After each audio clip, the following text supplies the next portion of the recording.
งอกงามในธรรมขององค์พระสัมมาสัมพุทธเจ้าจะมีเกิดในแก่บรรดาท่านสาธุชนพุทธบริษัททุกท่านที่ฟังรายการทานธรรมทางสงบคืนนี้เป็นคืนสุดท้ายของปีพุทธศักราช 2567 ซึ่งวันนี้ตรงกับวันศุกร์เดือน 3 แรม 12 ค่ำก็ส่งท้ายปีเก่ากับหมู่พี่น้องแฟนๆทั้งหลายอาตมาภาพพ่อครูโกศลสุตตวิธานวัดดร.ผู้ช่วยเจ้าอาวาสวัดพระสิงห์วรมหาวิหารก็ได้มาพบปะญาติโยมผู้กันเป็นปีๆก็ขอวันนี้ก็ถือว่าอำลาอาลัยปีพุทธศักราช 2567 เราจะได้ปะกันเตือนหนึ่งก็คือวันที่ 3 เดือนมกราคมปีพุทธศักราช 2568 ไปสวัสดีปีใหม่กันวันที่ 3 ญาติโยมสาธุชนพุทธบริษัททุกท่าน1 ปีที่ผ่านมารู้สึกว่าปีนี้ค่อนข้างจะโหดร้ายพอสมควรเกี่ยวกับด้านอุทกภัยคือภัยแห่งน้ำท่วมทุกภาคของประเทศไทยก็จะว่าได้เหมือนกันตอนนี้ภาคใต้กันยังบ่าสงบเตี้ยนะเปิ่นยังพยากรณ์อากาศว่าจะมีฝนตกแล้วก็น้ำก็จะขึ้นมาแถมน้ำทะเลก็จะหนุนแถมก็แต่เป็นไปตามวัฏจักรที่พระพุทธเจ้าทรงตรัสเอาไว้ว่าความเปลี่ยนแปลงเนี่ยมันเปลี่ยนไปทุกวินาทีเปลี่ยนไปทุกขณะในตามกฎของไตรลักษณ์ญาติโยมเราจะไปคิดว่าทุกอย่างมันจะเป็นอย่างที่มันเป็นอยู่นะทรงคงสภาพเดิมมันเปลี่ยนไปไม่ได้มันต้องเปลี่ยนไปตลอดสิงสาราสัตว์ตั้งแต่ตัวน้อยกับตัวใหญ่ขึ้นมาแถมใหญ่ขึ้นมาแถมใหญ่ไม่แก่กันจนแก่แล้วก็ตายมันก็จะเป็นวัฏจักรเวียนว่ายแต่เกิดนั่นแหละเนี่ยสิ่งเหล่านี้มันเกิดขึ้นมาตามธรรมชาติ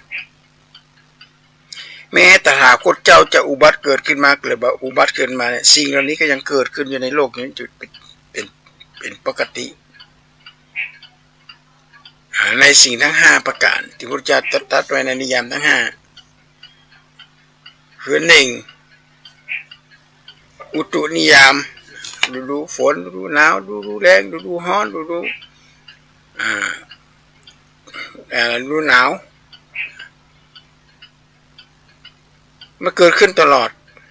ทุกภาคของทุกขั้วโลกเลยญาติโยมอันนี้บ้านเฮานี่ยังน้อยไปนะมีเราไปอ่านไปดูในเฟซเนี่ยในเฟซใน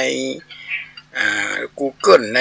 เนี่ยในไลน์ในเฟซเป็นส่งลงมาพอเป็นหิมะเลยญาติโยมมันเป็นน้ำแข็งเลยบ้านเปิดเมืองเปิดแต่บ้านเฮานี่ยังโชคดีอยู่บ้านเฮานี่โชคดีตรงที่ว่าเฮาแค่หนาวธรรมดาหนาวปกติธรรมดาบ่ถึงขั้นว่ามีน้ำแข็งติดลบบ้านเปิ่นเมืองเปิ่นติดลบสิงสาราสัตว์อะไรอย่างต่างๆนานาที่อยู่บ้านเปิ่นเนี่ยจะต้องต่อสู้กับความหนาวผลหมากรากไม้นี่แทบจะปลูกไม่ได้เลยญาติโยมเรามานึกถึงว่าเมืองไทยเนี่ยเป็นเมืองที่โชคดีที่สุดโชคดีตรงที่ว่าเฮามีอากาศอันโหดร้ายถึงขนาดนั้นในน้ำมีป่าในนามีข้าวเฮามีพระพุทธศาสนาเป็นขุมพลังทางด้านสติปัญญามีพระสงฆ์องค์เจ้าคอยดูแลญาติโยมทางด้านจิตใจแม้กระทั่งน้ำท่วมก็ ก็มีพระสงฆ์ช่วยกันเอาเข้าป่าอาหารไปแจกอาตมาภาพกันนำไปแจกด้วยบางทีก็เข้าป่าอาหารมีนักเอาสตางค์นี่บริจาคดีกว่าเพราะว่าเพื่อจะเอาไปใช้อย่างอื่นก็เป็นกิจของสงฆ์อย่างหนึ่งที่จะต้องดูแลประชาชนที่ได้รับความเดือดร้อนผมมีพยายามจะให้มันเกิดขึ้นในญาติโยมบ้านเรายังโชคดีที่สุดอะนะเรามีการปลูกผลไม้กลากไม้กันทุกฤดูกาลอเมริกานี่ไม่ได้ปลูกในญาติโยมปลูกอย่างมาได้เลยจะปลูกไปมันเกี่ยวอากาศหนาวก็ตายเหมือนลำไยไปปลูกก็ตายหมดทุกเสียงมีเป็นบาเคที่ปลูกได้แต่เมืองไทยนี่ปลูกได้ทุกหนทุกแห่งเพราะฉะนั้นถือว่าเป็นสิ่งที่โชคดีมากที่สุดที่เขาอยู่ในผืนแผ่นดินไทยผืนแผ่นดินที่มีพระพุทธศาสนาที่มีเจ้าฟ้าเจ้าแผ่นดินพระมหากษัตริย์ทรงเป็นอัครศาสนูปถัมภกคอยสอดส่องดูแลพระสงฆ์นิกรชาวไทยให้อยู่ร่มเย็นเป็นสุขเขาสังเกตดูบ้านเปิ่นเมืองเปิ่นประเทศยูเครนประเทศรัสเซียประเทศอย่างต่างๆเนี่ยโอ้โหเจ้าบ้านเจ้าจองอยู่บ่ได้เลยญาติอยู่นี่ยังระเบิดเสียงปืนเสียงอย่างมาดังสนั่นหวั่นไหวเป็นที่น่าอนาถใจเป็นอย่างมากเลยแต่บ้านเฮายังดีนะเฮาบ่มีสิ่งเหล่านี้มันเกิดขึ้นบ่โดนสิ่งเหล่านี้มากไปถือว่าเป็นบุญญาวาสนาที่เขาเกิดในเป็นแผ่นดินไทยประเด็นที่บอกว่าได้เกิดเป็นคนก็ดีร้นถมไปได้อยู่เมืองไทยก็สุขใจเหลือล้นจะเกิดชาติไหนขอให้ได้เป็นคนเกิดทุกๆคนให้อยู่ในผืนแผ่นดินไทยผืนแผ่นดินถิ่นนี้ที่พำนักเราแสนรักและแสนใจแหนห่วงแผ่นดินไทยต้องครองทั้งปวงชีพไม่ร่วงอย่าได้กล้ำมาเยี่ยมยีทุกวันนี้สึกไกลยังไม่ห่วงแต่วันช่วงที่ใกล้ข่มเหงหากว่าไทยหันมาฆ่าไทยกันเองและเราจะร้องเพลงชาติไทยให้ใครฟังสามัคคีกันเอาไว้ในญาติโยม1 ปีที่ผ่านมาเขาได้หันเลยนะว่าเขาได้ช่วยเหลือเกื้อกูลอย่างฮ่องกงทางสถานีวิทยุฝ่ายหินนำโดยท่านพระครูสมุวิสุวัตสุวัตโจเจ้าอาวาสวัดฝ่ายหินประชาสัมพันธ์ให้ญาติโยมช่วยกันพระสงฆ์ช่วยกันเอานำเข้าป่าอาหารไปแจกจ่ายให้กับชาวเจ้าบ้านที่เดือดร้อนพอเจ้าบ้านชาวบ้านเดือดร้อนก็นำเอาข้าวสารอาหารแห้งไปแจกไปจ่ายกัน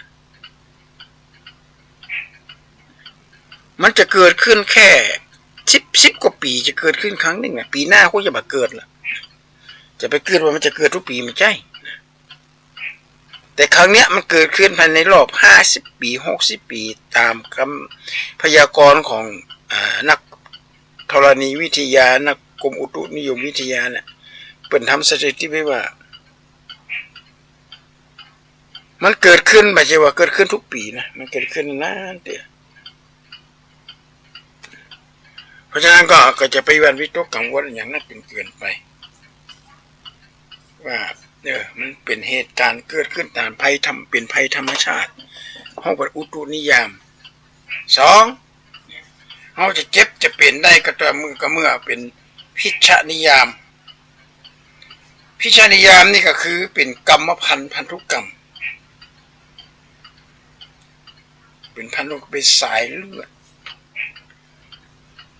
บางครั้งบางคราวกินอาหารชาติดีออกกำลังกายกันชาติที่น่าเป็นเบาหวานไปเหี้ยเป็นตาบอดสีพ่องเป็นเบาหวานพ่องเป็นโรคเกาต์โรคไตโรคอย่างต่างๆนานาโรคที่มันเกิดขึ้นจากกรรมพันธุกรรมได้รับจากแม่ของได้รับจากพ่อของเป็นยีนปนห้องกับพันธุกรรมเป็นพิชนิยามมันเกิดขึ้นแน่นอนทุกคนญาติโยมสมัยโบราณเขาบ่มีการแพทย์ทั้งยังบ่เจริญก้าวหน้าเตื้อ ก็อยู่กันเกิดมาก็ดูเอากันดูแลกันไปตามบุญตามกรรมได้เกิดมาเดี๋ยวนี้เพิ่นมีวิวัฒนาการเจริญก้าวหน้าสามารถตรวจเลือดก่อนที่จะแต่งงานเพิ่นยังบอกว่าเล่นๆว่าสินสอดเป็นล้านกับการตรวจสุขภาพตรวจสุขภาพก่อนแต่งว่าแต่งงานไปแล้วเนี่ยจะเป็นพาหะก่อเป็นพาหะที่นำที่เกิดลูกออกมาจะเป็นทาลัสซีเมียก็เป็นอันอย่างต่างๆนั้นปัญญาอ่อนก็เป็นอย่างที่ไปจะตรวจได้เลยแล้วก็จะคัดกรองในการคัดกรองเกิดเอาเป็นห้องทำคีบทำอะไรอย่างนี้ทำได้ตรวจสุขภาพเป็นพิชนิยามก่อนที่จะมีการแต่งงานจะเป็นห้องเป็นพิชนิยามรู้กันไปกันข้อที่3นั่นก็คือกรรมนิจิตนิยามจิตนิยามนี่ก็คือความเครียดมันเกิดขึ้นทุกเพศทุกวัยความเครียดความโลภความโกรธความหลงเหล่านี้มันเกิดขึ้นทุกขณะจิตเลยเป็นบอกว่าถ้าหากว่าโลกมนุษย์เราจิตใจให้ว่างทำจิตใจให้ว่างเปล่าไม่ยึดมั่นถือมั่นโลกก็จะไม่ขาดพระอรหันต์เพราะเราทำจิตใจให้ว่างเปล่าข้อที่สำคัญมากญาติโยมในอัตถกถาจารย์ในพระพุทธเจ้าบอกกันต่างๆด้วยว่ารูปเวทนาสัญญาสังขารวิญญาณเฮาอย่าไปปรุงแต่งนะหันรูปเห็นรูปสักแต่ว่าเห็นถ้าเอามาปรุงแต่งนี่ตายรูปเดียวโดยเฉพาะเข้าป่าอาหารมาเดียวนี้ญาติโยมแต่งให้งามขนาดสีสมดสดใสกินส้มก็แดงปึ้งบึ้งโอ้โหถ้ากินส้มบ้านนอกคอกนานี่เศร้าคือเริ่มใครกินกันละเบี้ยมันขยับพอเขาไปปรุงแต่งความสวยงามนั้นแล้วก็ทำให้เขาเป็นโรคภัยไข้เจ็บแบบไม่อะไรอย่างนั้นงามล่ะนี่อันนี้คือสำคัญนะเขาไปปรุงแต่งจากการได้สัมผัสจากการให้ได้หั่นปรุงแต่งเข้าไปกินเข้าไปกาดนี้พักบางงามอีกเฮ้ยกินกระบะสดอีกเฮ้ยกินส้มเศร้าคือเลยเว้ยบางงามเหี้ยประทำกาดหนึ่งโรพักมดจดสดใสบะมีแมงบ้งแมงอย่างมาครบมากินนั่นแหละเอาไปซื้อไปหารู้ไหมว่ามันมั่นใจว่าเป็นพักที่มันสะอาดก่อนที่การอันนี้ล่ะคือจิตนิยามเนี่ยมาคือว่าจิตนิยามคือเกิดจากความโลภความโกรธความหลงตัวนี้นี่สำคัญมากเลยหลงจากการโฆษณาสินค้าอย่างต่างๆนะโฆษณาอย่างเดียวเขาสังเกตดูให้ดีว่าเปิ่นเอานายแบบมาโฆษณาปุถะหาคนหล่อๆคนงามๆเจอคนหัวล่างเถอะแล้วมาขายยาปลูกผมอิ่มได้ตัวผอมมาขายยาอ้วนพีไม่ไม้ผัวหนีมาขายยาเสน่ห์ขายมาออกปกติต้องหานายแบบนางแบบงามๆคนดังๆเอามาโฆษณาสังเกตดูให้ดีอะเขาเกิดคดีถ้อยคดีความกันเนี่ยพระเอกนางเอกทั้งนั้นที่โดนยับเข้าไปในคอกเพราะอย่างเอาความเป็นพระเอกก็เป็นผู้รับเป็นผู้ใหญ่เป็นผู้นี้มีหน้าที่ในการงานแล้วไปหลอกลวงเจ้าบ้านก็เกิดความโลภความหลงเลยเมื่อไหร่จะแม่นแต่ละเกิดอะไรสิเป็นเจ้าอันที่ไหนได้พอท่อโดนคดโดนโกงกันเจ้าของเจ้ามือแซ่เจ้ามือเกานี่มีเงินเป็นแสนล้านหมื่นล้านแสนยับกันไปกว่าอุบายเนี่ยเขาจะมีความโลภจะมีความหลงจิตนิยามนี่เป็นเรื่องลึกลับมากเรื่องจริงมากพุทธศาสนาเนี่ยเป็นศาสนาแห่งปัญญาญาติโยมใครควรกันพิจารณาว่าสิ่งเหล่านี้ทำไปแล้วมันจะเกิดอะไรขึ้นมามันผิดมันถูกก่อนจะว่าทำไปแล้วทำตามบุญตามกรรมอยากทำก็ทำไอ้สิ่งหนึ่งที่อาตมาภาพก็อยากจะชี้แจงให้ญาติโยมฟังภูมิปัญญาพื้นบ้านภูมิปัญญาพื้นบ้านบาดใจเป็นสิ่งที่งมงายเนอะ การไหว้พระสวดมนต์การไหว้พ่อไหว้แม่การสืบชะตาอายุอย่างต่างๆนานาเหล่านี้เป็นภูมิปัญญาพื้นบ้านอย่าไปเข้าใจว่าเป็นสิ่งที่ไร้สาระบ่มีนั่นบ่มีนี่ไม่ใช่ญาติโยมในทางพุทธศาสนาเพิ่นบอกว่าเลี้ยงกายแม่เลี้ยงกายเลี้ยงใจเลี้ยงกายท่านเลี้ยงกายก็คือว่าหาเสื้อผ้าอาภรณ์หาที่อยู่อาศัยทำห้องน้ำห้องสุขาอาหารการกินให้เพิ่นได้กินอุทิศสะดวกสบายในเลี้ยงกายเลี้ยงจิตเลี้ยงใจท่านป้าท่านไปทำบุญสุนทานใส่บาตรนี่สืบชะตาอายุวัฒนมงคลหรือป่อหรือแม่อันนี้มาถือว่าเป็นรูปง่ายนะเปลี่ยนการเลี้ยงใจท่านแม้กระทั่งการบวชบางคนบ่อ่านหนังเฮือดีๆบัดกี่ความในหลักพุทธศาสนาดีว่าการบวชเนี่ยไม่ใช่เป็นการทดแทนพระคุณของแม่นะว่าไปเพื่อน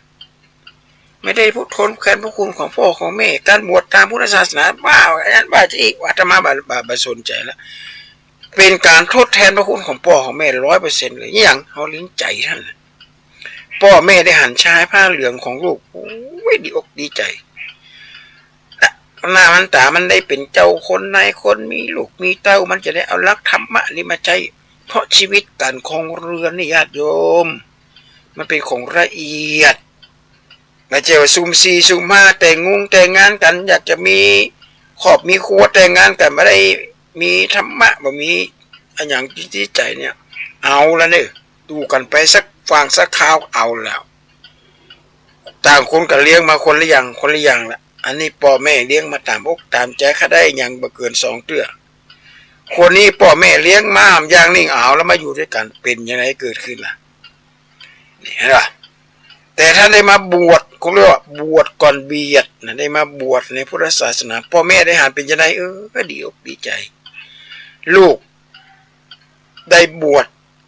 ทดแทนพระคุณอันยิ่งใหญ่ของพ่อของแม่จะได้สำนึกว่าเขาเป็นพ่อคนเป็นแม่คนเป็นผู้นำรักในการเป็นผู้นำในพุทธศาสนาเปิ้นก็มีการอบรมสั่งสอนพระนวากะในการบวชเรียนแต่ถ้าหากว่าคนจะแต่งงานหรือคนจบการศึกษาจบปริญญาตรีปริญญาโทปริญญาเอกจากเมืองนอกเมืองนามาการศึกษาดีแต่บ่มีคุณธรรมญาติโยมอาตมาเคยอู้หลายครั้งหลายหนว่าเหมือนมีดดาบคมขนาดนั้นมีดนี่เป็นเล็กมาจากต่างประเทศคมกิ๊บเลยนะแต่บ่ได้เอาฟักเขาใส่ญาติโยมตีกำไปกำมามันก็ทิ่มเขาใส่พายุใกล้นะเพราะบ่มีฟักคนมีความรู้มีการศึกษาแต่ไร้คุณธรรมเนี่ยคุณธรรมมีไหนอยู่ในวัดนะญาติโยมอยู่ในวัดอยู่ในวาเขาไปวัดไปวาไปอบรมสั่งสอนและจิตกิริยาไม่สำคัญมากเลยจิตเป็นกายนายจิตเป็นนายใจเป็นบ่าวกายเป็นบ่าวเมื่อจิตสั่งอะไรทุกอย่างก็ต้องทำก็แหละจิตนิยามข้อที่1อุตุนิยามข้อที่2พิชานิยามข้อที่3จิตนิยามข้อที่4กรรมนิยามการกระทำโดยเจตนาเนี่ยนะของมนุษย์เราจะเจ็บจะเป็นยังก็ย่อมมันย่อมจากการกระทำของเราบ่ใช่มีการวิงวอนไว้สุนไว้กล่าวอย่างตักอย่างนี่เพราะการกระทำของเราเองเขากินอย่างเข้าไปเขาก็จะเป็นอย่างนั้น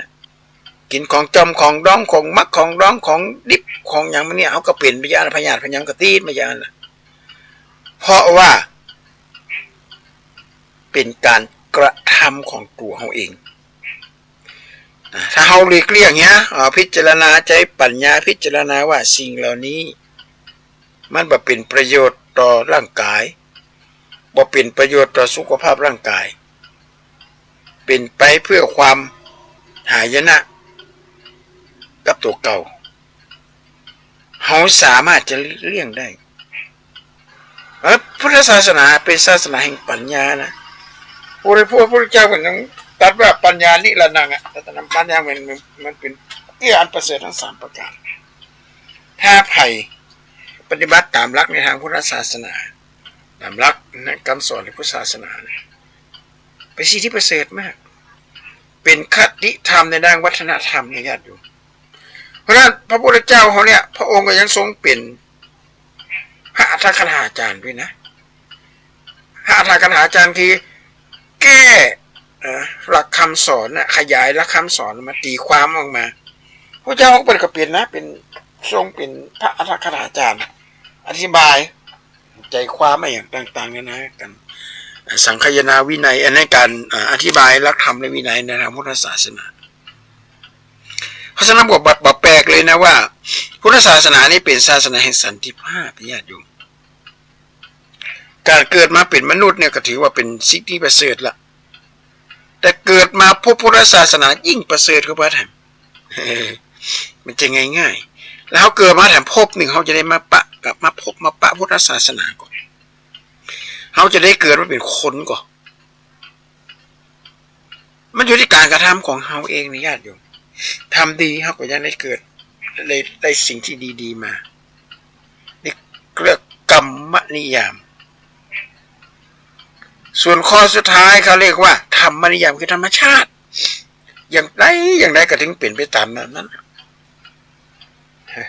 เปลี่ยนไปตามเหตุตามปัจจัยของธรรมชาตินะญาติโยมธรรมะคือธรรมชาติหลวงพ่อพระเดชพระคุณเจ้าคุณประยุทธ์โตหรือสมเด็จพระพุทธโฆษาจารย์องค์ปัจจุบันเนี่ยเปิดนิยามว่าธรรมะแปลว่าธรรมชาติหนึ่งนะสองเมื่อมีธรรมชาติมันก็เป็นธรรมดาเกิดแก่เจ็บตายเนี่ยเป็นธรรมชาติเขาเกิดมาก็เป็นธรรมชาติเขาเกิดมาการเจ็บการเป็นการอย่างขึ้นมาก็เป็นธรรมชาติ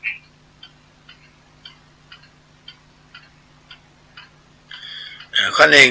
ธรรมะคือธรรมชาติข้อสองมันไม่จีรังยั่งยืนข้อที่สามจริยะจริยะคือจริยธรรมนั่นแหละเราจะต้องปฏิบัติตามหน้าที่แล้วข้อที่สี่คือธรรมเทศนาคือนั่งฟังเทศฟังธรรมถ้าอุตามรักแต่เนี่ยก็คือธรรมะก็แปลว่าหน้าที่ของทุกคนบางคนเป็นตำรวจเป็นทหารเป็นมีเงินมีทองเก็บหรอกบางคนเป็นแค่ครูบาอาจารย์เป็นอย่างธรรมดาเปิดก็มีเงินเก็บเพราะอย่างเพราะเป็นรักษาหน้าที่ความเป็นครูความเป็นคนบักกินมาบักเที่ยวแล้วเปิดก็มีความสุขต่างจากคนบางคนเงินเดือนแม่40,000 50,000เป็นถึงผอ.เกษียณมาไม่แต่นี่แต่สินเพราะบอกเคารพต่อหน้าที่ที่เขาเคยเป็น